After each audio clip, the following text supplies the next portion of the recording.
I'm Logan Crawford, and right now on Spotlight, we're delighted to have Richard Choura, the author of Enrichment of the Self and Soul, Principle of Life, Cradle of the Soul. Choura's book is a masterful exploration of personal and spiritual growth, blending spiritual thought, cultural insights, and scientific knowledge. He guides readers through a transformative journey, uncovering the sacredness and symbols within us all, and reveals how to enhance oneself and soul to achieve greater success, spirituality, and satisfaction. We're delighted to have this very talented author join us here today on Spotlight. We thank the team at Authors Reputation Press for helping us put him in the spotlight today. And we ask viewers like you to support writers like him by subscribing to our channel and by purchasing his wonderful book.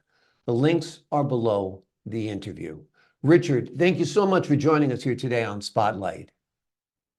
Thank you, Logan. That was a wonderful introduction, and it's an honor to be here. Well, it's an honor to have you on the show, and you've written a wonderful book, so it deserves a lofty introduction, that is for sure. Tell us, what was the inspiration behind your book, Enrichment of the Self and Soul? Well, I used to read books on being and becoming. Those are two subjects in philosophy. And one day, I went down to the brand new library here at the University of Tennessee, and I went up to the third floor. It wasn't marked what the subject matter was. I walked down the aisle, went into a stack of books, and pulled a book out of random, opened it, and I saw this word self, S-E-L-F. Looked in the index, and I thought, that sounds like being and becoming, only better. So anyway, I started doing some research, and I found out a lot of famous achievers said good things about the self, said it was very important to learn about it. So I thought I'll start doing research on it because a lot of people would like to know about it, and it could help everybody. So anyway, that was the inspiration. Yeah, well, it was a great inspiration indeed. Tell us how you distinguish the self and the soul. Are they intertwined?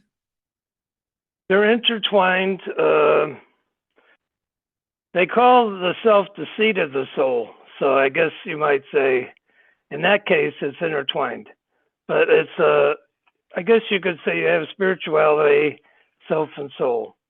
And so if you enrich the self, you're enriching the soul and you're enriching your spirituality and meaning in life, which a lot of people are looking for now.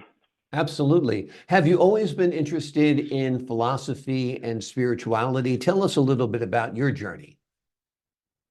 Well, it's been more like philosophy. I was a consulting engineer, and I worked for the Fortune 500, Fortune 100 companies, and the top 5 consulting engineering companies. And I worked in about 6 different states. And after work, I would go to the nearest university library and do research on the self and see what famous people that were achievers wrote books on art, music, philosophy, religion, sociology, you name it, and what they said about it. And so I spent 6 years writing about it, but I didn't have to spend 6 years. I could have done it in, 2 years. But I kind of enjoyed doing it, so I kept writing. And then when I got done, I sent it to literary analysts, and they said, well, you got 3 books here. Because I had a lot of information on the universe and astronomy and quantum physics. So I took that part out, and I still had a meaty book. So anyway, that was kind of my journey. I guess you might say that was my journey, but there's a lot of other things I could say. Absolutely. In your book, you emphasize the importance of discovering and changing our genuine selves. Can you give us some insights on the common barriers people face in the process and how your book helps people overcome them? Well, first of all, psychologists have done research, and they found out there's 5 different selves, and that each self has a process of development. And if a process gets hurt or interrupted, you could need therapy. So it's very important. In other nations, there's customs for developing the self. It might not be formal. People may not even know they're doing it, but they're doing it. And Margaret Mead, the famous anthropologist, said, "Yeah, that's the way it is over there." And in India, they've been doing this for like 3,000 years, and they've got a lot of writings on it. They got their book of the Vedas, they got their Upanishads, and it's a very big thing. Absolutely. So it's very important. But let me just say this right up already, that they say that if you do not learn about the self, you only read one page in the book of life. So that's how important it is. You know, that's very, very profound. If you want to Yeah, live your best life, a full life, you have to yeah, explore yourself. You have to know yourself before you can know others fully, before you know your world. yes. Do So you, another thing about developing the self, enriching it, you're enriching and developing and bettering yourself, your soul, your thinking, and also your personality and individuality. And you're adding satisfying meaning to your life. Absolutely. And that's what this journey is all about, finding meaning. I found it an interesting quote the other day from Jim Carrey, the comedian and actor. He Oh, said, yeah. do you know the quote that I'm going to No, say? I don't. No, no, He no. said, I know him, but that's all. yeah, he's a funny guy, that's for sure, but sometimes he can be witty and profound as well. He said, I wish everybody could find, he said, I wish everybody could become rich and famous. That way they would find out that's not the answer. That's a good one. That's a very profound one. Yeah, that is Yeah, profound. I mean, it goes to show you that, you know, if there's an emptiness inside, if your life lacks meaning, if you don't feel fulfilled, it's not about the external things. It's not about how much money you make. Sure, you need a certain amount of money to have a level of happiness, but beyond that, it's just, you know, extraneous. But to be fulfilled, like you said, you have to know yourself. You have to be connected spiritually. You have to be connected with others. You have to be connected with the universe, right? right. Well, in the book, I give like probably 100 different definitions of what the self is, from everybody, philosophers, religious people, comparative religions, even quantum physicists, artists, and they all give you an idea of what their version of the self is and how they bettered it.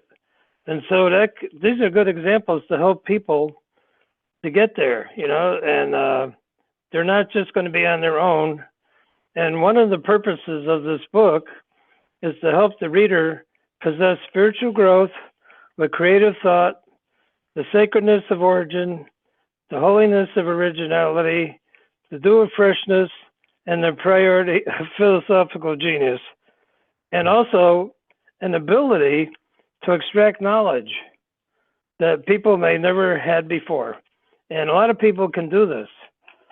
So and then I would like to say that the target audience of this is the Generation X, the Generation Z, the millennials, the boomers, the baby boomers, the silent generation, the atheists, the agnostics, and then the theologians that said there's three groups that there's the nomads, the exiles, and that these people are all looking for better spirituality and more meaning in life, because without meaning, life can be a hill of hate, you Hmm. know? So anyway, And we see a lot of those hills today. There seems to be a lot of discord, a lot of polarization, a lot of hate out there. I think if people turn inward first and examine themselves, they might find more peace, more happiness, and less anger. Tell me, you know, you use a lot of philosophers and theologians to define the concept of self. How would you define the concept of self? well, of course, I got in there. It's the seat of the soul, and I think it's something I would like to give a different kind of definition. Sure. That it's something that gives you moments of privilege, Mm. where every moment there's a better form, there's a better mood, there's a better tone. And this is something you get better from developing yourself. And they say that a succession of these moments of privilege is success in life. Mm. So, that's like one definition. I have about 100 definitions in there Yeah. of what the self is from all different philosophers. Uh, and I can't repeat them right now, but I have people all the way back, the personal philosophers in France, and I have the Greeks, I have everybody. And it's something that helps stretch your spirituality. If you enrich yourself, you're stretching your personality, you're stretching your spirituality. And that's what I would say. I don't know. No, it all makes But sense. it's something that puts you onto epiphanies and cosmic thinking also. And Yes. it has the power. It's something that gives you the power to change your vision. Mm. And it will add to learning about mysteries that you didn't know about. Especially in this book, there's mysteries that people don't know about that are Mm. revealed here. And Albert Einstein said that the most beautiful and deepest experience a man and woman can have is the sense of the mysterious. Mm. So there's several things in this book that people don't know about that you might call them mysteries. And this book brings the mystery of the self down to earth so you can enjoy it in your everyday life and get higher achievements. Yeah.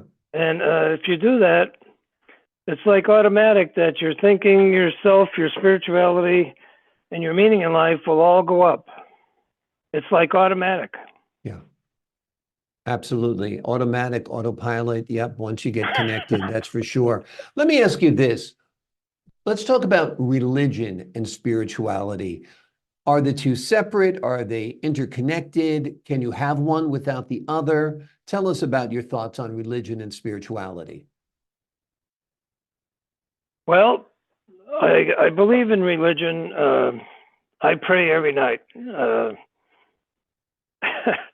Like, just for example, I shouldn't even say this, but like a lot of times I can't go back to sleep at night, so I ask God to help me go back to sleep. But I believe in religion.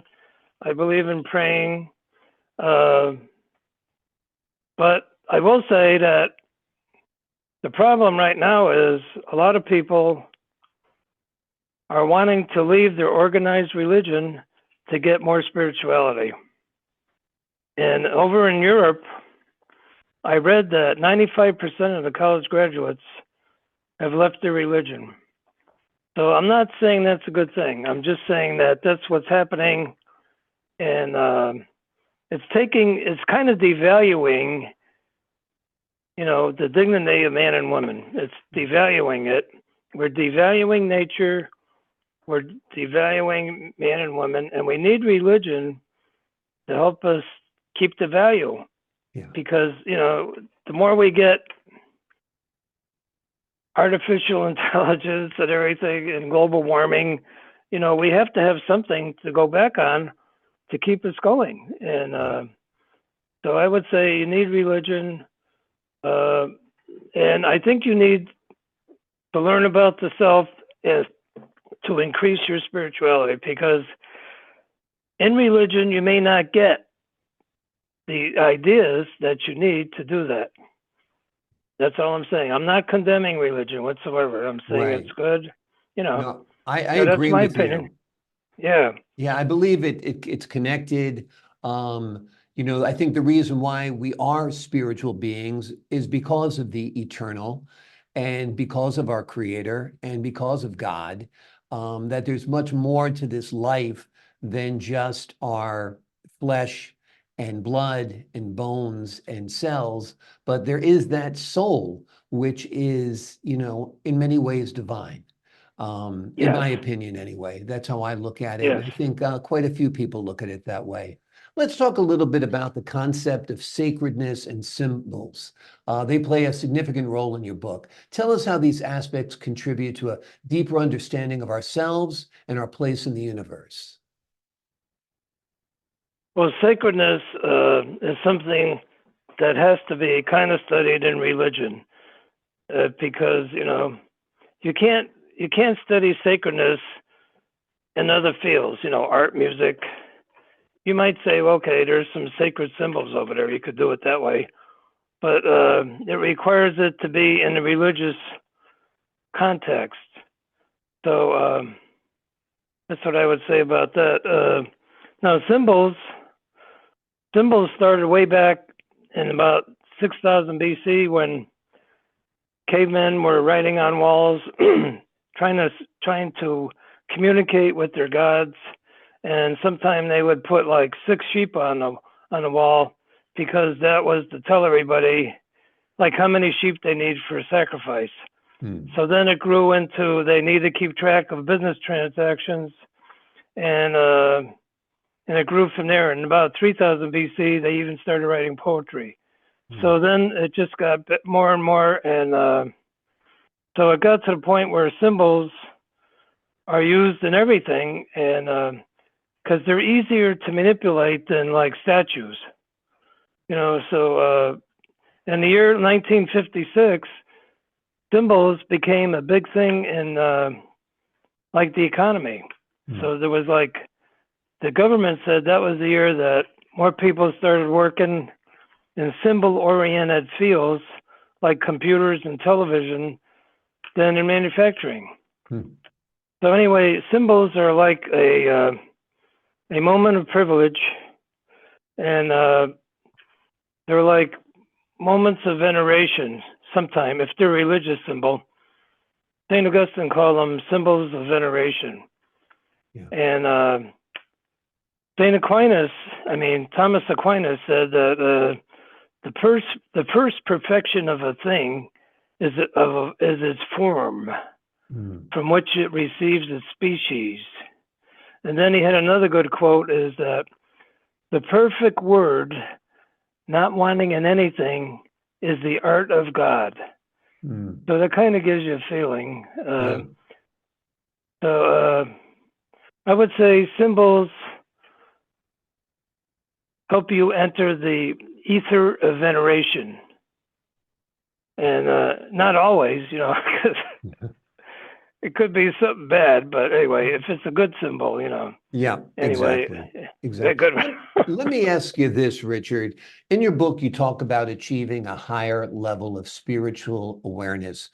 Let's say somebody is just beginning their journey of trying to get connected to their self, connected to their soul. What are the first 3 steps you think a person should take? Well, I would say, of course, they should read this book. They should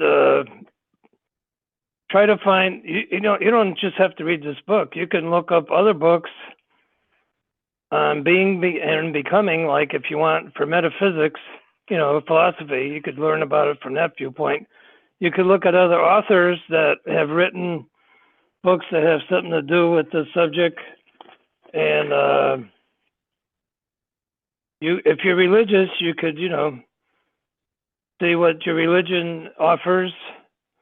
But is prayer also, and meditation a big part of it? Prayer and meditation, does that help you connect? well, I think that meditation is very good, because one of the definitions of meditation is like an awareness of yourself, SELF. And of course, people, they do yoga and other stuff, and they sit there cross-legged and everything. And so meditation, being an awareness of yourself, is a good thing, because it's a form of like enriching yourself and your soul. And you could set goals while you're doing it. You could set goals. You could say, well, I want to have a better personality. I want to think about ways I could have more meaning in life. And, Absolutely. Absolutely. Be like a that. kinder person, a more generous person, a more More insightful generous. person, empathetic. Yeah, Yeah, absolutely. that's a good idea. That's a good Yeah. idea, Logan. Yeah. Yeah. Richard, you've written a wonderful book. For the folks at home, the name of the book is Enrichment of the Self and Soul, Principle of Life, Cradle of the Soul. Richard Choura's book is a masterful exploration of personal and spiritual growth. Pick up this book, read it. You will want to reflect upon it. It might be a daily devotional for some of you. It'll get you thinking, it'll get you focused in the right direction. And as many great people will tell you, where you focus is where you go. And I think Richard started out this with a great quote today, and I'll paraphrase that if you don't know yourself, you only know one page of life. So get to know yourself first, and you'll get to know the others around you better and the universe. Richard, I'm going to give you the last word today. Well, that was a wonderful summary, Logan. I would just say that there's so many opportunities out there for you to enrich yourself. You could start off with this book, and then you could think to yourself, what else could I do? You know, what ideas did I get from this book to do something better or something the same, and see where it brings you. But I know eventually it's going to bring you to a much higher level, and it's going to stretch your spirituality, and it's going to bring your spirituality to an exact focus. And you might say it might bring your meaning in life to an exact focus. So you're going to be much happier and content. Exactly. And hopefully, like you said, we're not going to have all this polarization and strife. Exactly, exactly. And when you say to yourself, what's it all about? Perhaps you'll have the answer, and you can start Yes. with Richard Choura's book and helping find those answers. Yes. Richard, thank you so much for joining us here today on Spotlight.